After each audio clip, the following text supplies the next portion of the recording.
बिस्मिल्लाहिर्रहमानिर्रहीम। अस्सलाम वालेकुम। उम्मीद है आप सब लोग खैरियत से हैं और यही मेरी दुआ है। तो आज के इस लेक्चर में हम टॉपिक शामिल कर रहे हैं इंट्रोडक्शन टू कॉम्प्लेक्स नंबर्स और फिर सॉल्यूशन होगा एक्सरसाइज ऑफ 2.5। तो आपको मालूम है कि ये चैप्टर 2 जो है वो है real numbers and complex numbers. अब इस लेक्चर के ऑनवर्ड जो एक्सरसाइजेज में शामिल होंगी वो कॉम्प्लेक्स नंबर्स, उनकी प्रॉपर्टीज और उनसे रिलेटेड जो क्वेश्चंस और एक्सरसाइजेज हैं। तो रियल नंबर्स की प्रॉपर्टीज आप जानते हो, लेकिन ये कॉम्प्लेक्स नंबर का इंट्रोडक्शन भी हो जाए आज। सबसे पहले अगर डिफाइन करें तो अ नंबर, कॉम्प्लेक्स नंबर की definition, a number of the form Z equals to A plus B iota, where A and B are real numbers and iota is equals to square root minus 1 or iota square equals to minus 1 is called a complex number। और आसान करके इसको देख लेते हैं। एक ये Z जो है ये दो पार्ट्स का सम है, एक A है जो कि एक रियल नंबर है और प्लस बी एओटा, आई को एओटा पढ़ना है यहाँ पर, प्लस बी एओटा। और बी तो एक रियल नंबर होगा लेकिन इसके साथ जो एओटा है वो एक ऐसा नंबर है जो हकीकत में रियलिटी में एग्जिस्ट नहीं करता। क्यों एग्जिस्ट नहीं करता? यहाँ पर इसकी प्रॉपर्टी देख लें, क्या इसका बिहेवियर है या इसकी प्रॉपर्टी क्या है। प्रॉपर्टी इसकी ये है कि ये एक ऐसा नंबर है जो जिसका स्केयर करें तो वो स्केयर इक्वल टू आता है -1।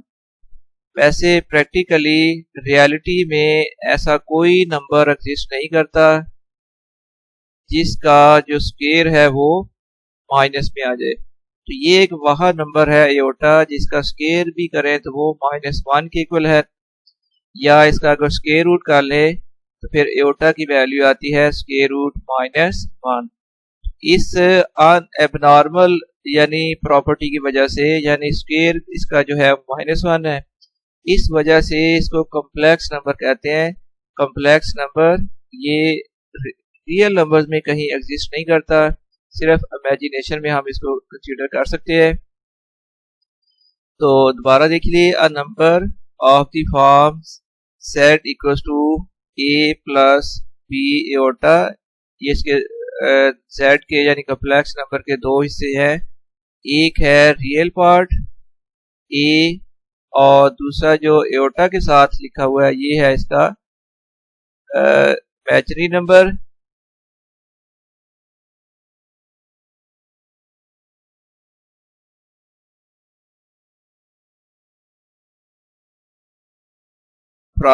In the a number of the form Z equals to A plus B iota, where A and B are real numbers and iota is equals to square root -1 or iota square equals to -1 is called a complex number। तो इसके जैसे मैंने बताया है कि दो parts हैं, एक A वाला जो है वो इसका रियल पार्ट है और B iota जो पार्ट लिखा हुआ है वो इसका इमेजिनरी पार्ट है। नेक्स्ट है फिर इसका conjugate of a complex number क्या होता है। देखिए कॉन्जुगेट ऑफ कॉम्प्लेक्स नंबर को डिफाइन कर लेते हैं अभी। If i is change to -i यानी iota is change to -iota in a complex number Z equals to A plus B iota, the number obtained is called the conjugate of Z and is denoted by Z bar। मतलब ये है कि इसके दो parts होते हैं, एक real और एक एओटा वाली टर्म। अगर एओटा को आप -एओटा से चेंज कर दें तो ऐसा चेंज करने से जो न्यू नंबर बनेगा वो पहले ओरिजिनल नंबर का कॉन्जुगेट हो जाएगा। तो यानी -एओटा है तो वहां पर प्लस एओटा कर दें, प्लस एओटा है तो वहां पर -एओटा कर ले, यानी एओटा का साइन चेंज करने के बाद जो नंबर बनेगा वो हो जाएगा conjugate of the complex number. आगे एक्सरसाइज में खैर ये क्वेश्चन आने हैं और आप प्रैक्टिस होगी। तो अब एक्सरसाइज ये हाँ बताना था कि ये कॉम्प्लेक्स नंबर की definition as a short question आप करोगे और इस एक्सरसाइज में मैक्सिमम शॉर्ट क्वेश्चन हैं। तो देखिए अब एक्सरसाइज 2.5 इसको एवेलुएट करना है क्वेश्चन नंबर 1 में। एओटा 7 की वैल्यू निकालनी है। तो देखिए हमारे पास एक ही फार्मूला है एओटा स्क्वायर इक्वल्स टू -1। यही फार्मूला यही रूल है जिसको अप्लाई करते हुए हमने इनको एवेलुएट करना है या सिंप्लीफाई करना है। अगर एओटा 7 आ गया है तो हम इसको स्प्लिट कर लेते हैं एओटा 6 इंटू एओटा। एओटा 6 वाला पार्ट क्यों यहाँ पर अलग किया गया है, इसलिए किया गया है कि एओटा स्क्वायर एओटा 6 को आप एओटा स्क्वायर की फॉर्म में लिख सकते हैं। एओटा स्क्वायर की फॉर्म में इसलिए लिखेंगे कि एओटा स्क्वायर की वैल्यू -1 है, तो ये फिर सिंप्लीफाई हो जाएगा। तो हम इसको एओटा 7 को लिख रहे हैं एओटा 6 इंटू एओटा। अब जो एओटा 6 था तो उसको हम लिख रहे हैं aorta square power 3 into aorta. आपको मालूम है कि एओटा स्क्वायर इक्वल्स टू -1, तो ये -1 पावर आ जाएगी 3 इंटू एओटा। अब -1 की पावर 3 करें तो -1 आएगा इंटू एओटा, तो ये इसका आंसर आ गया माइनस एओटा। एओटा 7 की जो वैल्यू बनती है वो माइनस एओटा के इक्वल है। सेकंड पार्ट है एओटा 50 की वैल्यू निकालनी है। आप देख लें कि डायरेक्ट ये एओटा स्क्वायर की पावर में लिखा जा सकता है, यस लिखा जा सकता है।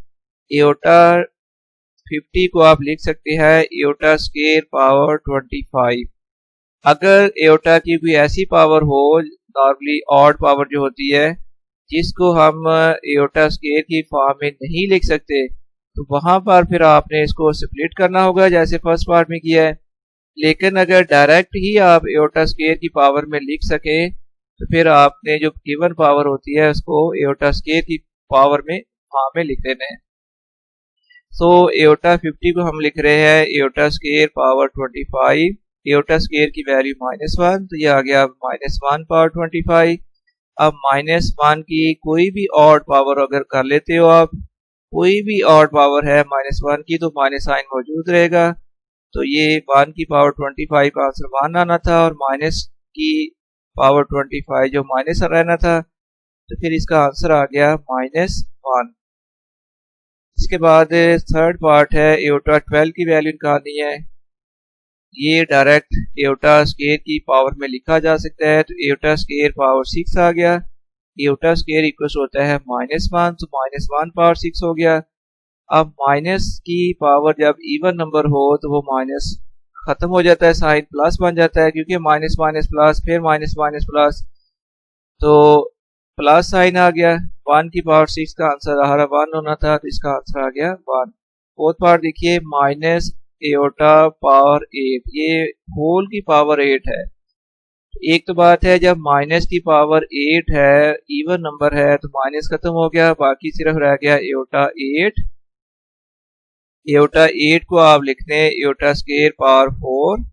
अब एओटा स्क्वायर की वैल्यू आ गई -1, तो ये आ गया -1 पावर 4 इक्वल्स टू 1। इसके बाद फिफ्थ पार्ट हमने अब वैल्यू फाइंड करनी है माइनस एओटा पावर 5।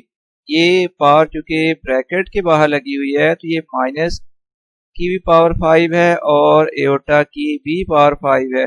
आप जानते हो कि माइनस की पावर जब ऑड नंबर है तो वो माइनस साइन मौजूद रहता है। ये फिर आ गया माइनस एओटा 5। दूसरी बात एओटा 5 को अब एओटा स्क्वायर की फॉर्म में अभी नहीं लिखा जा सकता है, तो आप इसको स्प्लिट कर लें। हम इसको लिख लेते हैं iota 4 into iota, minus sign बाहर है। एओटा 4 को हम लिखेंगे एओटा स्क्वायर पावर 2 इंटू फिर आ गया एओटा। एओटा स्क्वायर होता है -1, तो -1 पावर 2 इंटू एओटा, तो माइनस, अब ये -1 की पावर जो 2 लिखी हुई है तो ये इसका आंसर हो गया +1। माइनस इंटू ब्रैकेट में 1 इंटू एओटा, तो मल्टीप्लाई होकर आ गया आंसर माइनस एओटा। 6 पार्ट फिर क्या है, हमने अब वैल्यू फाइंड करनी है एओटा 27। देखिए एओटा 27 पावर एओटा की जो है वो ऑड नंबर है। अब इसको इस वक्त एओटा स्क्वायर की पावर में नहीं लिखा जा सकता है, तो इसलिए हम इसको स्प्लिट करेंगे। हमने इसको लिख लिया एओटा 26 इंटू एओटा। एओटा 26 को आप लिखोगे एओटा स्क्वायर पावर 13 इंटू फिर आ गया iota. Now iota square equals to -1, so -1 power 13 into iota. -1 की पावर जब 13 की जाएगी तो आंसर आ जाएगा -1, तो ये फिर इक्वल्स टू आ गया -1 into iota equals to minus iota. ये क्वेश्चन कंप्लीट हो गया। ये बच्चों शॉर्ट क्वेश्चन के लिए आपने इसको तैयार करना है, इजी क्वेश्चन है। और फिर क्वेश्चन नंबर 2 है write the conjugate of the following numbers. Complex numbers given है और हमने इनके कॉन्जुगेट्स लिखने हैं। ये देखिए first part complex number z equals to है 2 + 3 एओटा। इस नंबर का कॉन्जुगेट आ जाएगा z bar equals to 2 - 3 iota. Conjugate लिखने के लिए जैसे कि आपको शुरू में डेफिनेशन में बताया था कि एओटा वाली जो टर्म है, एओटा वाली जिस टर्म में आएगा उसका आपने साइन चेंज करना है। सेकंड पार्ट देखिए z इक्वल्स टू 3 - 5 एओटा, तो इसका conjugate z bar equals to आ जाएगा 3 + 5 एओटा। नेक्स्ट थर्ड पार्ट है z equals to minus iota. ये एक्चुअली है 0 - एओटा, इसका रियल पार्ट 0 है, इमेजिनरी पार्ट -1 है। आपने एओटा वाली टर्म का साइन चेंज करना है, तो इसका कॉन्जुगेट आ गया z bar equals to plus iota. Fourth part देखिए z इक्वल्स टू है -3 + 4 एओटा, इसका कॉन्जुगेट हो गया z bar equals to -3 - iota. फिर फिफ्थ पार्ट है z इक्वल्स टू -4 - एओटा, तो इसका कॉन्जुगेट हो जाएगा z bar equals to -4 + iota. Next फिर सिक्स पार्ट देखिए complex number z equals to है एओटा -3, इसका कॉन्जुगेट हो जाएगा z bar equals to iota -3। ये क्वेश्चन बहुत इजी था, कंप्लीट हो गया। नेक्स्ट फिर क्वेश्चन नंबर 3 है write the real and imaginary part of the following numbers. तो ये जस्ट रियल और इमेजिनरी पार्ट्स अलग अलग करके लिखने हैं, कोई इसमें सिंप्लीफिकेशन नहीं है। फर्स्ट पार्ट देखिए कॉम्प्लेक्स नंबर दिया हुआ है z इक्वल्स टू 1 + एओटा। याद रखें इसका जो रियल पार्ट है वो है 1 और जो एओटा के साथ पार्ट लिखा हुआ है, अब यहाँ इस पार्ट में एओटा के साथ 1 लिखा हुआ है, तो ये इसका इमेजिनरी पार्ट होगा। तो खैर इसकी रिप्रेजेंटेशन जो है वो REZ लिखा जाता है, आपकी मर्जी है, आप बेशक पूरा वर्ड लिख लें, रियल पार्ट बेशक वर्ड लिख लें, या RE(Z), इसका मतलब है रियल पार्ट ऑफ z, यानी real part of complex number, वो क्या है 1 के इक्वल है। और इमेजिनरी पार्ट ऑफ z की सिंबल यूज की गई है, कंफ्यूज नहीं होना। इमेजिनरी पार्ट को शॉर्ट में IM ब्रैकेट में z लिख देते हैं, इसको पढ़ा जाता है imaginary part of complex number z। आप अगर सिंबल नहीं भी यूज करते, आप वैसे पूरा वर्ड लिख देते हैं इमेजिनरी पार्ट, तो आप लिख सकते हो, कोई इसमें हर्ज नहीं है। तो इमेजिनरी पार्ट वो पार्ट है जो एओटा के साथ कोफिशिएंट लिखा होगा, तो यहाँ 1 है, अब इमेजिनरी पार्ट इसका आ गया 1। सेकेंड पार्ट देखिए complex number z equals to है -1 + 2 एओटा, इसका रियल पार्ट है -1 और इसका इमेजिनरी पार्ट है, इसकी वैल्यू कितनी है 2 के इक्वल है। थर्ड पार्ट ये अब है z इक्वल्स टू -3 एओटा + 2, इसका रियल पार्ट 2। इससे कंफ्यूज नहीं होना कि पहले कौन सा पार्ट लिखा हो, इमेजिनरी को पहले लिख लें, रियल को बाद में लिखे, ऐसे नोटेशन में लिखा जा सकता है, नो इसमें कोई कंफ्यूजन की बात नहीं है। तो अब